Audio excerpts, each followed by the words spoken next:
இந்நிகழ்ச்சியை வழங்குவோர் வாலாஜா ஸ்ரீ சாய் மொபைல்ஸ். குறைந்த விலைக்கும் சிறந்த சலுகைக்கும்.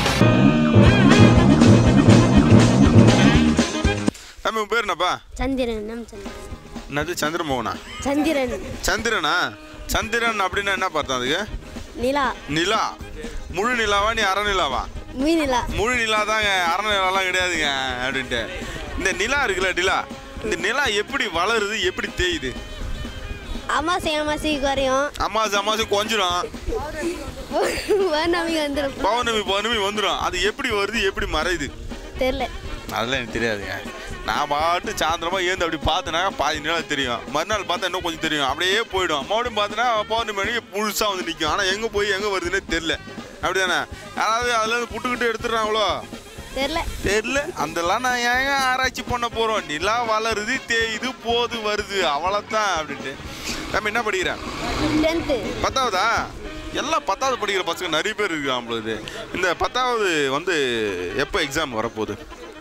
மார்ச் மாதம் வரப்போதா? இந்த மார்ச் மாதத்தில் வரக்கூடிய இந்த பரீட்சைக்கு நீ எப்படிலாம் வந்து இப்போ தயாராகிட்டு இருக்க? நல்லா படிச்சுக்கிறேன். நல்லா படிக்கிறியா? அந்த நல்லா படிக்கிறதா எப்படி படிப்பேன்? படிக்கிற மாதிரி தான் படிப்பியா? எல்லாம் படிக்கிற மாதிரி தான் படிப்போம். ஏன்னா புதுசாக வேற எப்படின்னு இல்லைப்பா, படித்த அந்த விஷயத்த வந்து ஞாபகம் வச்சுக்கிறதுக்காக நீ என்ன பண்ணுற அப்படின்னு சொல்லி கேட்டேன். 3 முறை 4 முறை படிப்பேன். அதாவது ஒரு விஷயத்தை நம்ம ஒரு 10 இது வந்து ஒரு பத்தியை படிக்கிறோம் அப்படின்னா, ஒரு பேராகிராஃபை படிக்கிறோம் அப்படின்னாக்கா, ஒரு முறை படிச்சுட்டு நம்ம அப்படியே விட்டோம்னா நம்மளுக்கு ஞாபகத்தில் இருக்காது. அதனால் வந்து 2-3 முறை தொடர்ந்து நம்ம படிச்சோம்னா நம்ம மனசில் வந்து நல்லா பதியறதுக்கான வாய்ப்புகள் இருக்கும். அது இல்லாத ஒவ்வொன்றும் படிக்கிறப்போ அதை அர்த்தம் புரிஞ்சு படித்தோம்னாக்கா கண்டிப்பாக மனசில் அவன் வந்து பார்த்தா கண்டிப்பாக தெரியறதுக்கான வாய்ப்புகள் உண்டு. தம்பி, உங்களுக்கு நீச்சல் தெரியுமாப்பா? நீச்சல் தெரியுமா? நீச்சல் எப்போ கற்றுக்கிட்டா? 6ஆவது படிக்கிறப்ப கற்றுக்கிட்டா? யார் கற்றுக் கொடுத்துதா? எங்க அப்பா. அப்பா கத்து விட்டாரா? எப்படி பொறுமையா எடுத்து போயிட்டு கயிறு கட்டி கீழே இறக்கி விட்டாரா? போய் தப்புக்குன்னு தள்ளி விட்டாரா? கேன் கட்டி விட்டாங்க. கேனை கட்டி விட்டாங்க. அந்த கேனை பிடிச்சிக்கிட்டே நாங்கள் நீச்சல் அடித்தோம். நீச்சல் கற்றுக்கிட்டு ரொம்ப கஷ்டமா ஈஸியா? ஈஸி தானே. முதல்ல போன உடனே கூட போனா நீங்க கற்றுக்கிட்டியா? ஒரு 2-3 நாள் பார்த்தாங்க. 2-3 நாள் அப்படியே முள்ள பழக அப்படியே வந்து நம்ம நீச்சல் அடிக்க கற்றுக்கிட்டோம். தரையில் நீச்சல் அடிப்பேன். தரையில் நீச்சல் அடிப்பேன்னு கேட்டேன். அதெல்லாம் கிடையாது. நான் தண்ணியில் மட்டும்தான் நீச்சல் அடிப்போம், தரையிலாம் இதெல்லாம் அடிச்சதே கிடையாது அப்படின்ற. தம்பி, உங்கள்கிட்ட ஒரு கேள்வி கேட்குறேன்பா. இந்த கேள்விக்கு நீ சரியான பதில் சொல்லிட்டேன் அப்படின்னாக்கா வாலாஜா சாமி சொல்கிறோம் அழகிய ஹெட்ஃபோன் வந்து உங்களுக்கு கிஃப்டாக கற்றுருக்குது. ஹாலிவுட் படத்துக்கு முதல்ல இசையமைத்த இந்தியர் யார்? என்னையா இவ்வளோ பெரிய கேள்வி கேட்குறியா? வேற ஏதாவது மாற்றி கேளுங்கயா, அதுக்கு நாங்கள் பதில் சொல்ல பார்க்குறோம். அப்படி தானே? சரிப்பா, உனக்காக நான் மாற்றி கேட்குறேன்ப்பா. தமிழகத்தின் மாநில மரம் எது? ஆலமரம். அப்படி. தம்பி, உன் பேர் என்னப்பா? ராஜா கையை வச்சா நாங்க போயிடுமா? போவாது. ராஜா கையை வச்சா எப்பவுமே கரெக்டாக தாங்க இருக்கும். என்ன பண்ற? Final year B. என்ன சம்பந்தமா B? Electronics and communication. Electronic கம்யூனிகேஷனுங்க. இன்னைக்கு அதுதான் இன்னைக்கு எல்லா இடத்துலையும் சக்க போட்டுருக்காங்க. இதில் எப்படி பண்ணி ஆவரேஜ் ஸ்டூடெண்ட்டா இல்லை எப்படி? நல்ல பிரைட் ஸ்டூடெண்ட் தான். எதை பற்றி எப்படி கேள்வி கேட்டால் கூட நாங்கள் தெளிவாக சொல்லிகிட்டே இருப்போம். டெக்னிக்கலாக கேட்டால் தெளிவாக சொல்லுவோம்ப்பா. இப்போ நம்ம வந்து இன்னைக்கு இந்த டவர்லாம் பயன்படுத்திட்டு இருக்கோம்ல, இந்த டவர் வரதுக்கு முதல்ல காரணமாக இருந்தது எது? எலக்ட்ரோ மேக்னெட்டிக் ரேடியேஷன் ஒரு ரேடியேஷன் இருக்குது. அந்த எலக்ட்ரோ மேக்னெட்டிக் ரேடியேஷனால தான் நம்ம டிரான்ஸ்மிட் பண்ண முடியும். அதாவது இப்போ வந்து எலக்ட்ரோ மேக்னெட்டிக் ரேடியேஷன் சொல்லி சொல்கிறோம். முதல்ல அதை சொல்கிறப்ப என்னன்னு சொன்னாங்க? ரேடியோ ரிசீவர்ஸ் டிரான்ஸ்மிட்டர்ஸ் இருக்கும் பார்த்தீங்களா, FM frequency modulation, AM amplitude modulation, அந்த மாதிரி. அதுக்கு முன்னாடி டேப்ஸ். நீங்கள் என்ன கேட்க வரீங்க? இல்லை, அதுக்கு முன்னாடி நீங்கள் சொல்லக்கூடிய இந்த ரேடியோ ஃப்ரீக்வன்சிக்கு முன்னாடி இருந்தது என்ன இருந்ததுன்னு கேட்டேன். ரேடியோ ஃப்ரீக்வன்சிக்கு முன்னாடி நம்ம எப்படி ஏரில் பண்ணுறதுல கேபிள்ஸ். அதுக்கு முன்னாடி வந்து பண்ணதில் வந்து பார்த்தீங்கன்னா நம்மளுக்கு அதுக்கு முன்னாடி டெலிகிராம்ன்றது ஒன்று அமிச்சாங்க இல்லையா? அது வந்து கேபிளில் போச்சா இல்லை ஏரில் போச்சா? கேபிளில் தான் போச்சா டெலிகிராமு? நிச்சயமா தெரியுமா? நிச்சயமாக கேபிளில் தான் போச்சுன்றாங்க.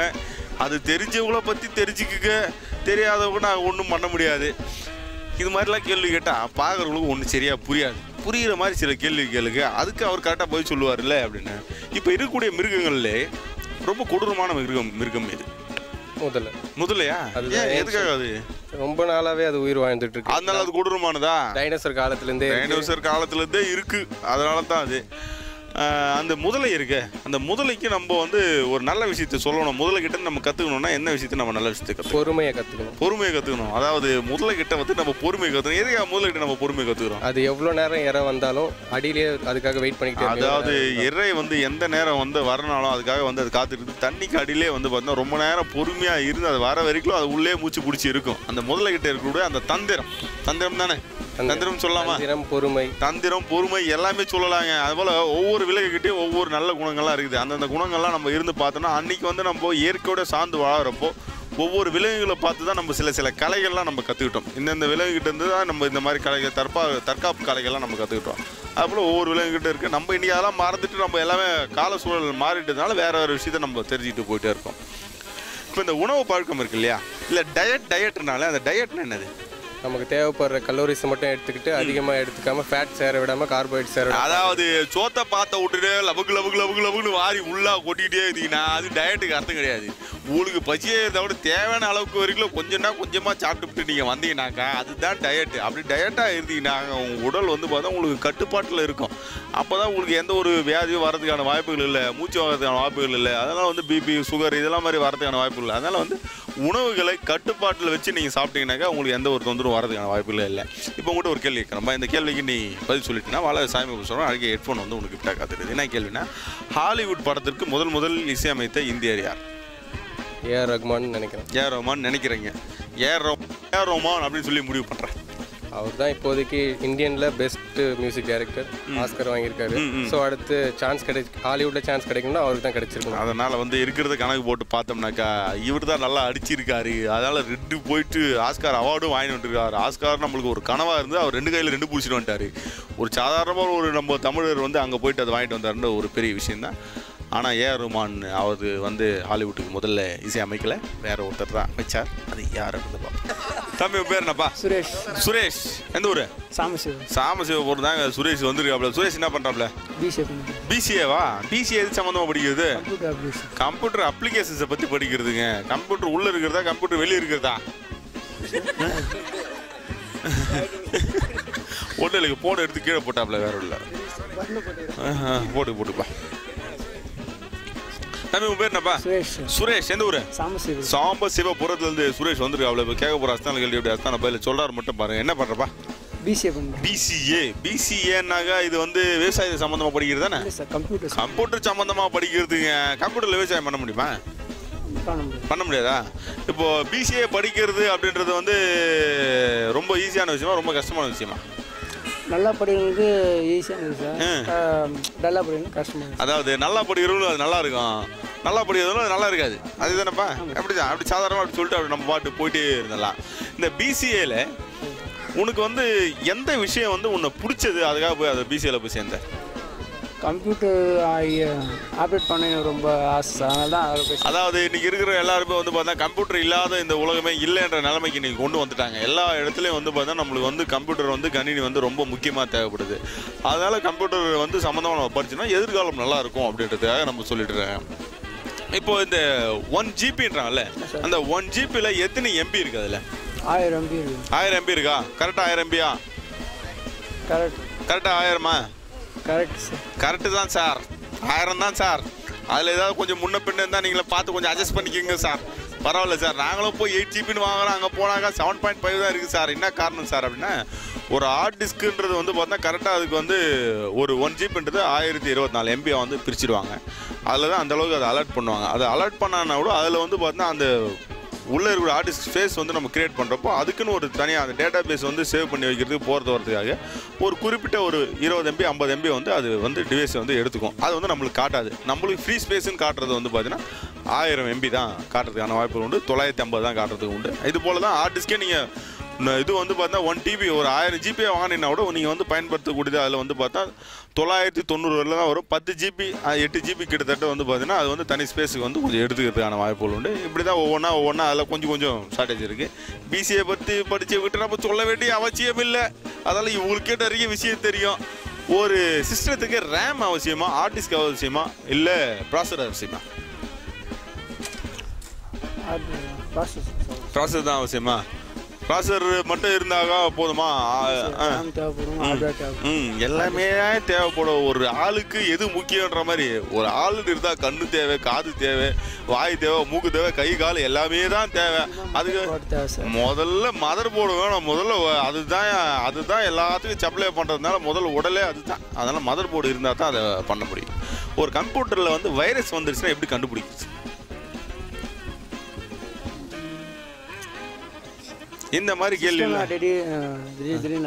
திடீர்னு அது ஆங்காய் அப்படி திணறி ஓடிச்சுனா உள்ளுக்குள்ள ஏதோ உள்ள பூச்சி பூந்துட்டு இருக்குது நீங்க தெரிஞ்சுட்டு உடனே எடுத்து சீப்பு எடுத்து டக்குன்னு குளுக்குனீங்கன்னா உள்ளுக்கிற வைரஸ்ல கீழே வந்து குடுக்குன்னு ஓடிப்படும். அப்படிதானே? இல்லை உள்ள பூச்சி மருந்து ஏதாவது போட்டு வைக்கலாமா?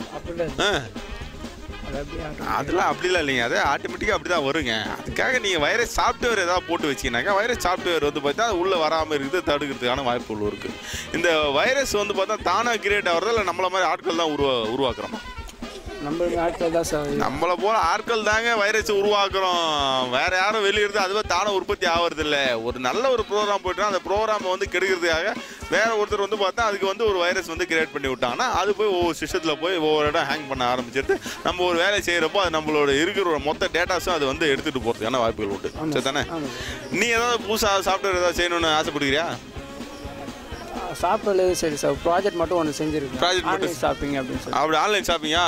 ஏற்கனவே ஆன்லைன் ஷாப்பிங்லாம் நிறைய பொருள் விற்கிறோம். நீங்கள் பொருள் விற்க போறியா?